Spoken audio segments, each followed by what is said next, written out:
तर चला, कालचा सुट्टीचा दिवस माझा इतका धावपळीचा गेला ना. आता सुट्टी म्हणलं की आमच्या इथे नाश्ता ठरलेलाच असतो. तर आज नाश्त्यामध्ये इथे ढोकळा बनवला आणि फक्त कोरडा ढोकळा काही घशाच्या खाली उतरत नाही, त्याच्यामुळे ही चटणी आमची ठरलेलीच असते, ज्यात भाजलेले शेंगदाणे, हिरवी मिरची, कोथिंबीर, थोडीशी अद्रक, 2 चमचे दही, चवीनुसार मीठ, मिक्सरला बारीक करून याला तडका देऊन घ्यायचा. आणि आता स्वयंपाक न करतात नाश्ता वगैरे करून आम्ही निघालो होतो बाहेर, म्हणजे मार्गामध्ये जाण्यासाठी, कारण की ह्यांच्या मित्राची आणि माझ्या मैत्रिणीची पंगत होती तिथे. म्हणजे तिथे जाण्याचा योगायोग इतका छान लागला ना. देवाचं दर्शन तर झालंच, पण तिथे ना कनाशीचे बाबा आले होते, सो त्यांचं पण दर्शन झालं.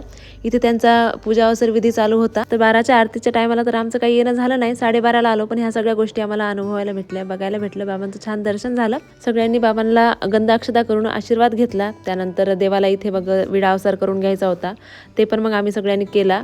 देवाचं दर्शन घेतलं आणि आता लगेच मग जेवण हे आवरून जायचं होतं घरी, कारण की उन्हाचा कडाका इतका जास्त आहे ना, कुठेच थांबण्याची इच्छा होत नव्हती. लगेच जेवण केलं, घरी आलो आणि आल्या आल्या इथं थंडगार अशी लस्सी बनवली, सगळ्यांनी लस्सी पिली. पण मला आता कुरड्याचा चिक जे आहे ते काढून ठेवायचा होता. हे आवरून झाल्याच्या नंतर भिसीला जायचं होतं, जे आपण नेक्स्ट पार्ट मध्ये बघूया. तोपर्यंत बाय.